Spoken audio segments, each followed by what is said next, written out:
얼마 전에도 제가 한번 말씀을 드렸는데도 불구하고 하나님이 한 번 더 이게 이제 석 달 전에 미리 준비한 말씀들인데 또 한 번 적게 하신 이유가 있다고 저는 보고 여러분들에게 그대로 또 한 번 더 얘기하려고 합니다.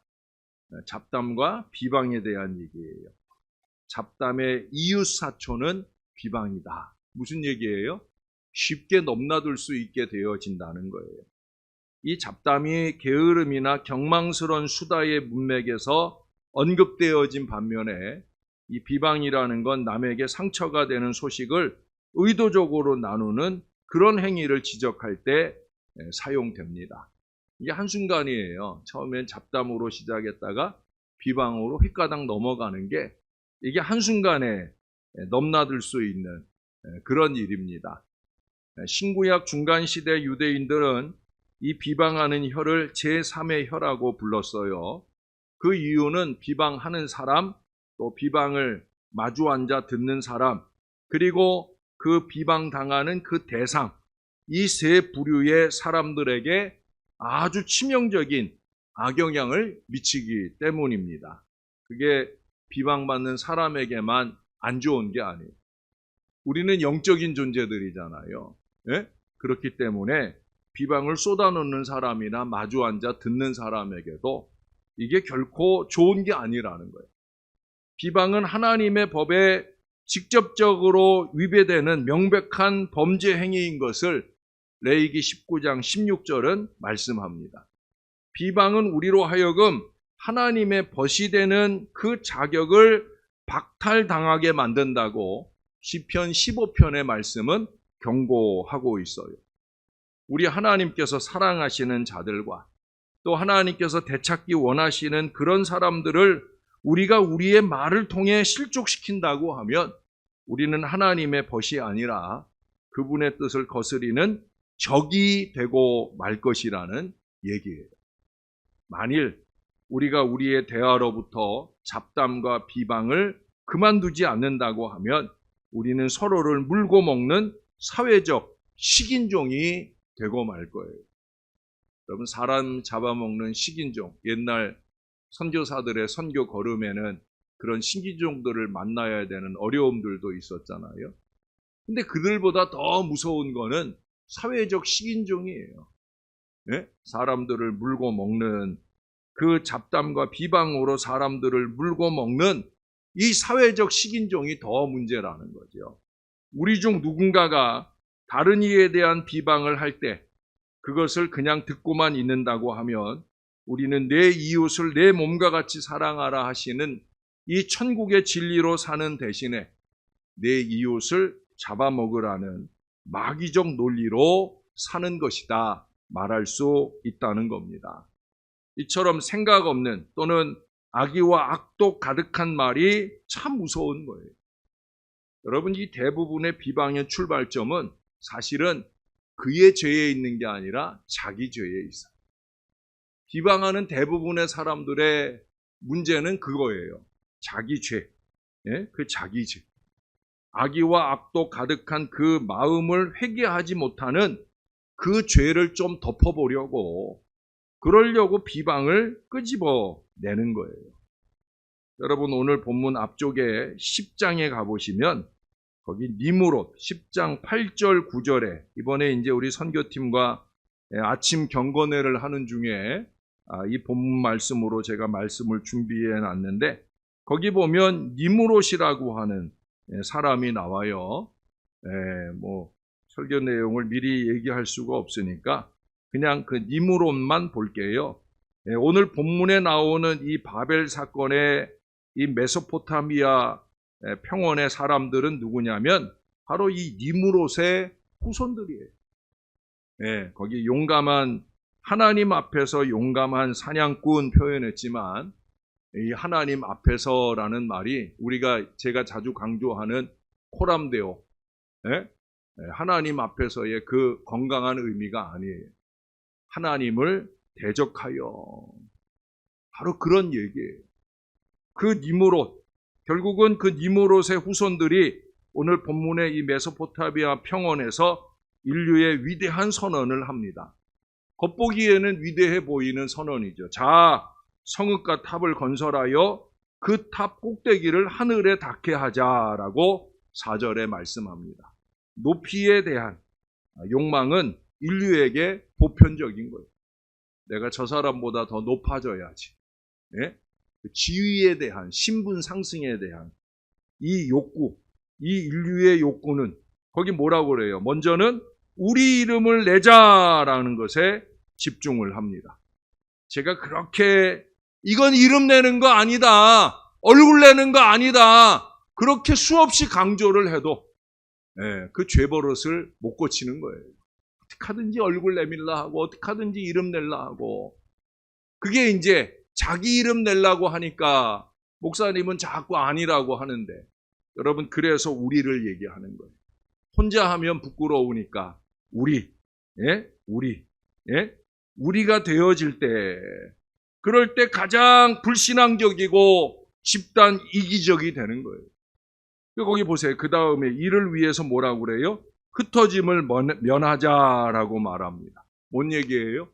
작당을 하자 그 얘기입니다. 혼자의 비방을 모두의 비방으로 확대하는 거예요. 이 본문의 이야기는 1절에 보세요. 온 땅의 언어가 하나이요 말이 하나였더라. 하나가 문제가 아닌 거죠. 하나가 잘못은 아닙니다. 근데 그 하나가 나쁜 하나일 때가 문제가 되는 거죠. 우리는 나와 같은 동질성을 찾습니다. 가령 가끔 이 헌신 예배 때 많은 기관들이 같은 색 옷으로 맞추어 입고 이렇게 나와가지고 특송을 하거나 찬양 인도를 하거나 그럴 때가 있잖아요. 우리는 하나의 국어를 말하고 하나의 핏줄임을 자랑하고 백의 민족, 단일 민족임을 자부합니다. 선민이라고 생각하는 이스라엘도 마찬가지죠. 여러분 바울은 성도의 하나됨을 아름답게 찬양을 했어요. 에베소서 4장 말씀에 보면 너희가 부르심의 한 소망 안에서 부르심을 받았느니라. 주도 한 분이시요 믿음도 하나요 세례도 하나요 하나님도 한 분이시니 곧 만유의 아버지시라. 여러분 얼마나 아름다운 하나인지 몰라요. 하나는 좋은 거예요. 제가 지금 쭉 얘기한 게 하나가 나쁜 거란 얘기를 하는 게 아니라 하나는 좋은 거예요. 근데 문제는 그 하나를 잘못 말하고 잘못 쓰는 게 그게 문제라는 거죠. 그러니 여기 인류가 신할 평원에서 외친 흩어짐을 면하자 하는 이 말은 4분 5열 갈라진 우리 남북 분단이나 동서 분열을 아파하는 통한의 외침이 아닙니다. 신할 평원에서 외친 흩어짐을 면하자 하는 그것은 변방이 되기를 멈추는 선언이에요. 가장자리, 변두리, 감춰진 자리, 우린 그런 데 있고 싶지 않다는 거예요.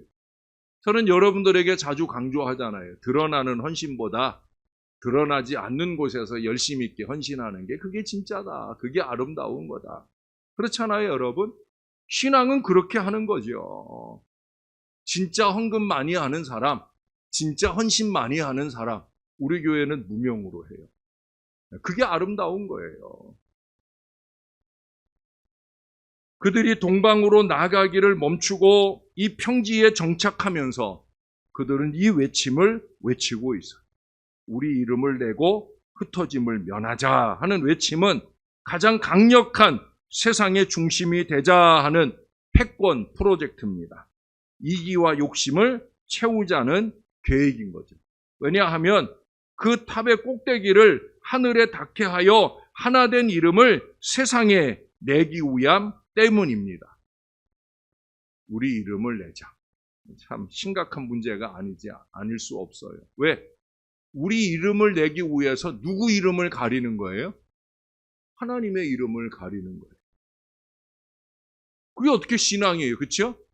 하나님의 이름은 지워버리고 그 이름 대신에 내 이름 김명준 슥자를 내밀려고 하면 그게 신앙입니까? 아니죠.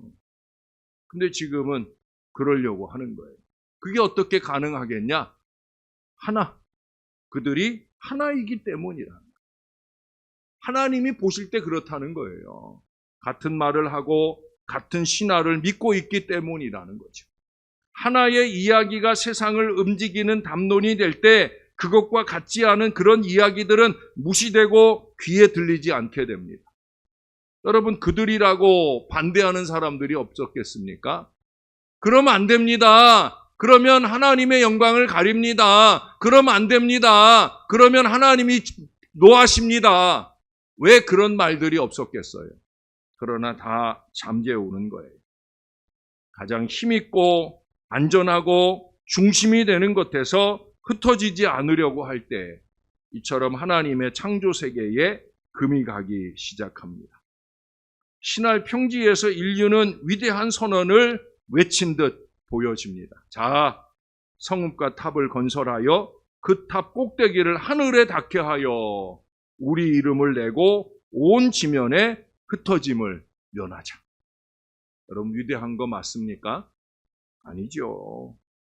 하나님의 영광 끌어내리고 도모하는 모든 개인이기나 집단이기는 그건 다 헛것을 하는 거예요. 헛것을 하는 거예요. 우리, 즉 공동체를 위하는 게 아니라 해되게 욕되게 한다는 사실이에요.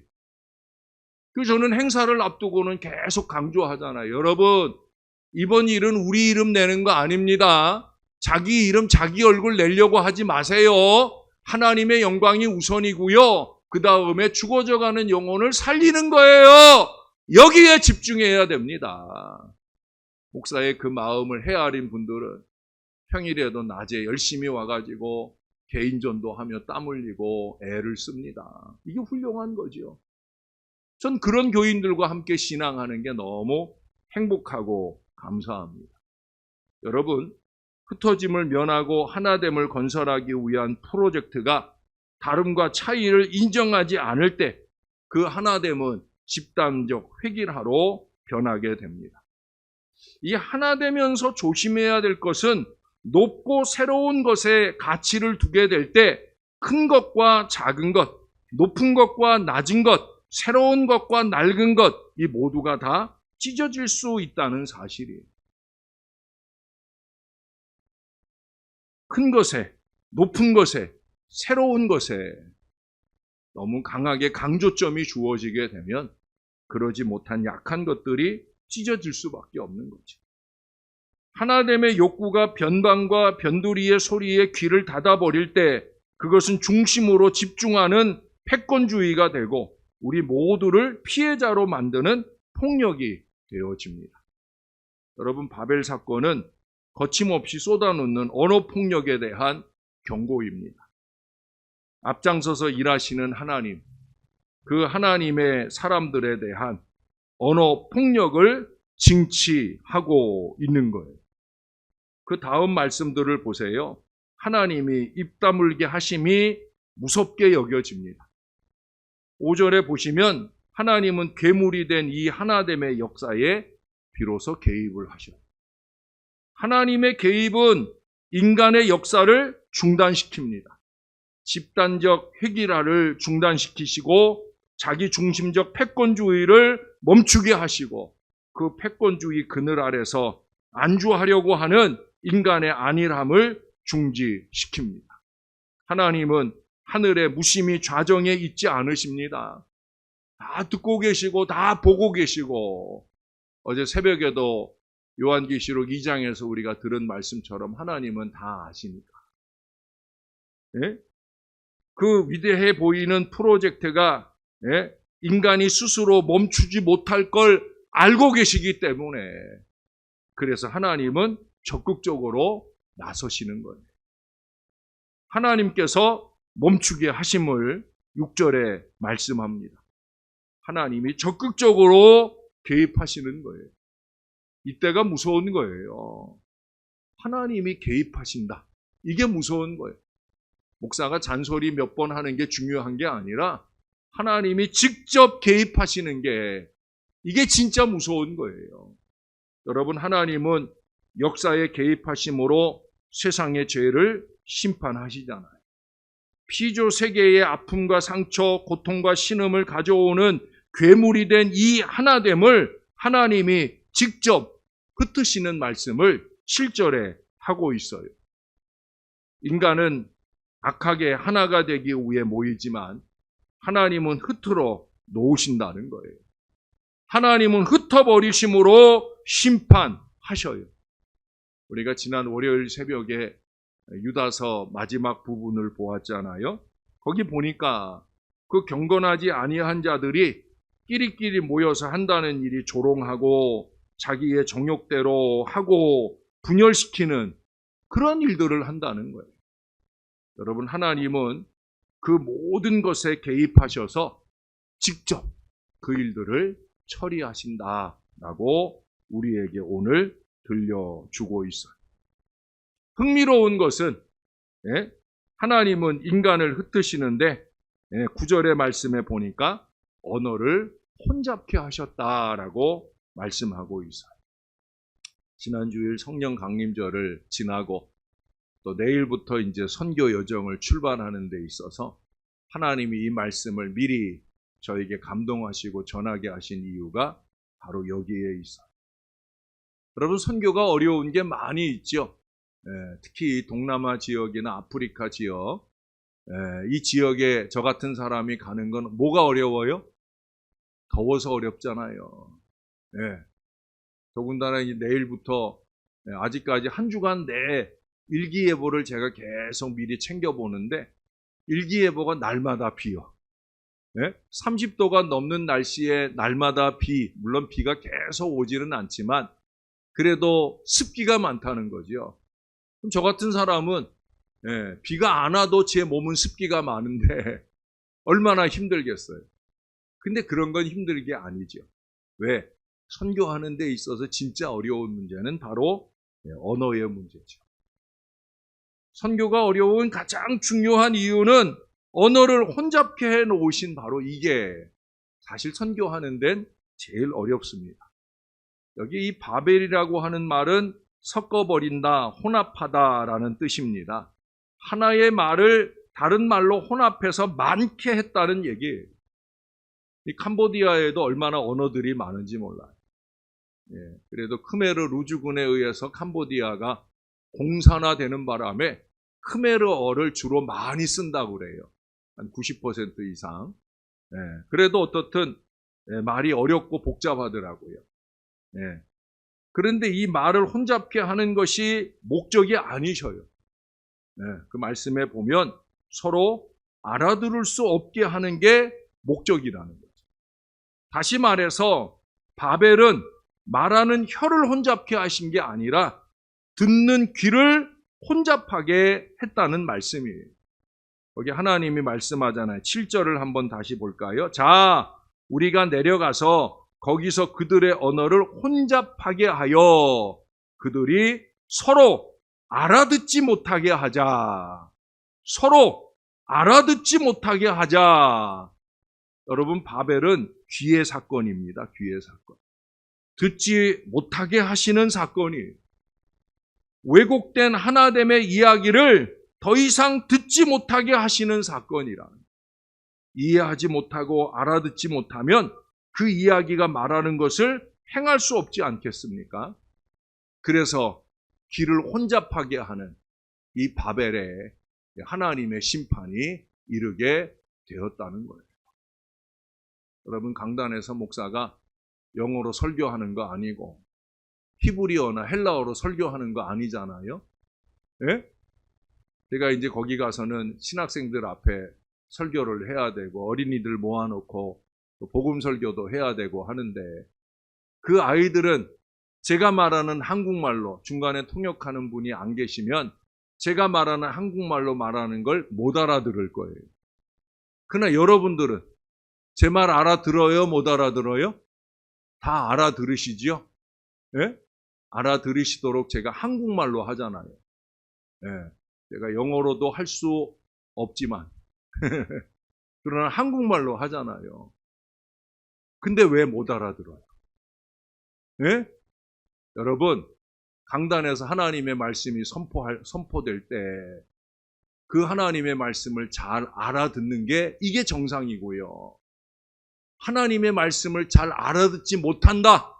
강단에서 선포되는 하나님의 말씀이 내게 은혜로 와닿지 않는다. 그건 지금 이 바벨탑에 이 사건을 경험하고 있는 거예요. 우리는 그런 불행한 그런 교회 생활이 되면 안 돼요. 그러기 위해 필요한 게 뭐겠습니까? 여러분 사도행전 2장으로 가볼까요? 사도행전 2장 1절부터 4절까지의 말씀을 보겠습니다. 예, 한번 제가 읽어드릴게요. 오순절 날이 이미 이름에 그들이 다 같이 한 곳에 모였더니 호련히 하늘로부터 급하고 강한 바람 같은 소리가 있어 그들이 앉은 온 집에 가득하며 마치 불의 혀처럼 갈라지는 것들이 그들에게 보여 각 사람 위에 하나씩 임하여 있더니 그들이 다 성령의 충만함을 받고 성령의 말하게 하심을 따라 다른 언어들로 말하기를 시작하니라. 할렐루야. 여러분 오순절에 성령의 충만함을 입은 제자들이 하나님의 말하게 하심을 따라 다른 언어들로 말하기를 시작했다는 거예요.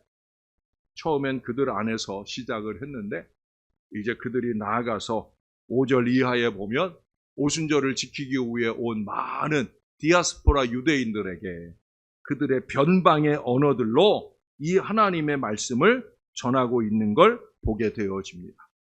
아까도 말씀드린 대로 바벨이라는 말은 섞다, 혼합하다라는 뜻입니다. 하나님은 인간의 집단적 획일화, 패권적 지배 욕구에 대한 불신앙적인 그 모든 모습들에 대하여 심판하셨는데 언어를 혼잡으로 실행하셨어요. 바벨은 타락한 가치를 이야기하는 인간 사회의 옛 담론을 흩어버린 것입니다. 다시 말해서 바벨은 옛 담론을 알아듣지 못하도록 인간의 귀를 닫으신 하나님의 심판입니다. 그러나 이제 하나님의 심판은 또 다른 창조 사역과 맞물리고 있어요. 옛 가치를 알아듣지 못할 때 그 가치의 실행은 중단되어질 거예요. 그런데 이제 오순절에 임하신 성령님은 소외된 지방의 각 언어로 새로운 담론, 새로운 가치, 새로운 복음을 다양한 모두에게 듣게 하셨다는 거예요.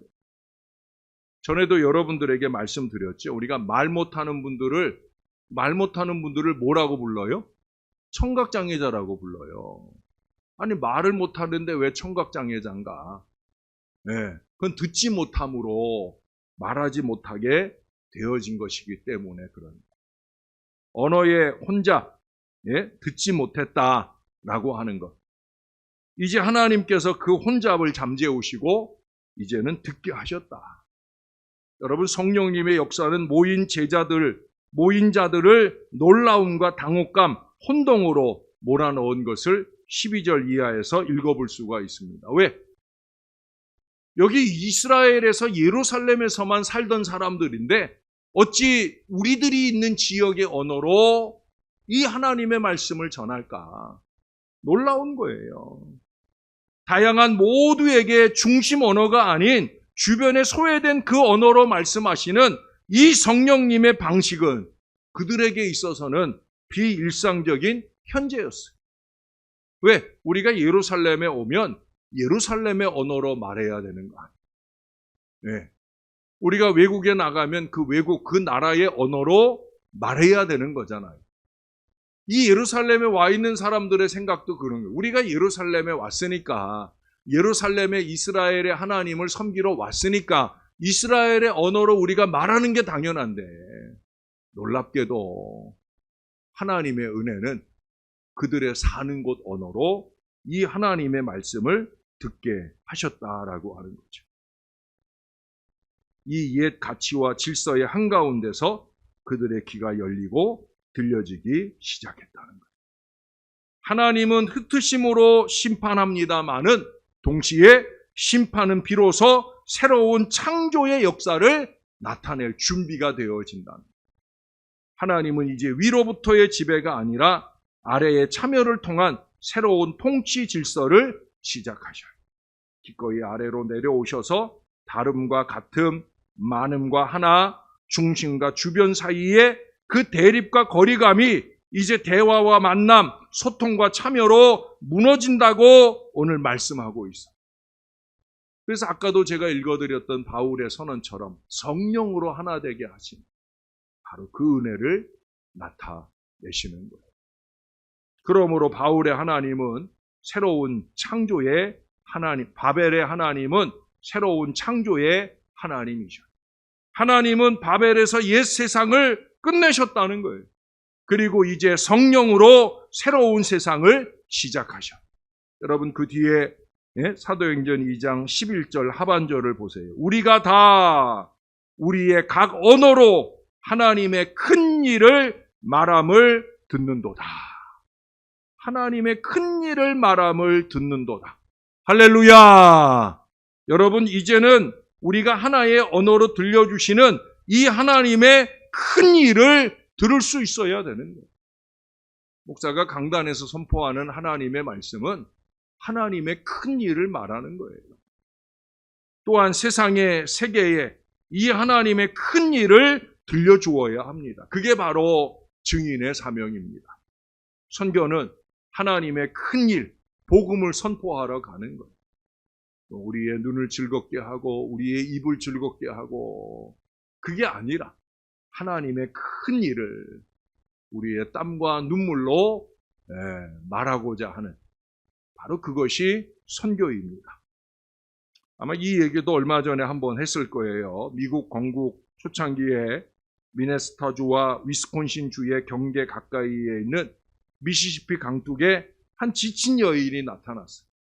때는 이른 겨울이었고 이 거대한 강의 표면은 얼음으로 덮여 있었어요. 다리도 보이지 않았고 이 고장이 초행인 그 여자는 무척 당황했어요. 과연 여기를 얼음을 지나서 건널 수 있을까? 그렇다고 다시 뒤로 돌아갈 수도 없어요. 왜? 밤 그림자가 이미 막 그녀를 덮으려고 하고 있어요. 그래서 고민 끝에 마침내 강을 안전하게 건넬 방법을 생각해냈어요. 어떻게 하자? 그것은 두 손과 무릎으로 엎드려서 몸무게를 좀 분산시켜서 엉금엉금 건너가면 되겠다. 너무나 두려워 망설이다가 아니 갈 수 없길래 길고도 조심스러운 그 여정을 출발합니다. 아무 탈 없이 건너갈 수 있기를 속으로 끊임없이 기도하면서 제가 주중에도 새벽에 우스갯얘기 비슷한 얘기를 했잖아요. 주여 주여 하면서 아마 거기를 조심스럽게 디디고 갔을 거예요. 강을 한 반쯤 건너갔을 때 그때 저만치 강 건너편에서 한 남자와 여러 마리의 말이 산더미같이 그 마차 위에 석탄을 싣고는 뿌연 먼지를 피우면서 그 강을 향해서 나타납니다. 그리고 놀랍게도 이 마차꾼은 전혀 속도를 늦추지 않고 곧바로 그 무리를 끌고 그 얼음 위를 내달려서 건너서 지나갑니다. 그걸 보는 순간 이 여자가 어떻겠어요? 자신이 무척 바보스럽게 느껴지지 않았겠습니까? 그래서 벌떡 일어나서 아무 두려움 없이 그 언강을 가로질러 남은 길을 걸어갈 수 있었다는 거예요. 제가 이 얘기를 다시 한번 여러분들에게 드리는 이유는 어쩌면 신앙한다는 우리들이 이 여인 같은 어리석음으로 살아가고 있는 건 아닌지, 우리의 인생의 걸음이나 또는 선교나 헌신의 걸음에 있어서 이 여인처럼 두려움과 걱정 속에 엉금엉금 기어가는 인생을 살고 있는 건 아닌지 하는 바로 그 얘기를 하려고 하는 거예요. 너무도 많은 사람들이 이 66권에 가득한 하나님의 약속을 매우 신중하게 살피면서 조심조심 기어가듯 살고 있다는 거예요. 그 이상 의구심을 가지고 포기하기도 하는 경우를 많이 보게 됩니다. 육신의 크고 작은 어려움이 찾아왔을 때, 그럴 때 더더욱더 쉽게 하나님의 말씀이 아닌 것처럼 내팽개쳐지기도 한다는 거예요. 너무도 쉽게 하나님의 약속들이 깨어지고 우리들이 그 위에 서 있어도 결코 내려 앉지 않는데도 불구하고 우리는 우리의 그 신앙을 불신으로 덮어버리려고 할 때가 너무 많다는 거예요. 사랑하는 여러분, 아닙니다. 제가 늘 자주 분명하게 말하지만 우리 하나님은 이 약속에 대하여 신실하신 하나님이신 줄로 믿습니다. 우리가 올해 들어 주일마다 우리가 찬양으로 시작하잖아요. 길을 만드시는 주님이라는 거.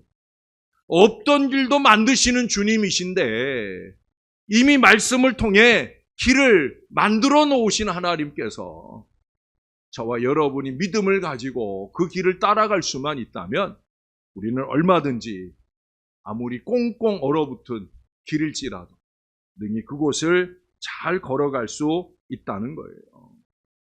우리는 믿음으로 힘차게 내달리면 되는 거예요. 예? 신마차, 믿음의 마차가 되어서 우리는 달리면 되는 거예요. 또한 다른 사람들에게 우리의 든든한 믿음을 보여주고 들려주어야 되는 거예요.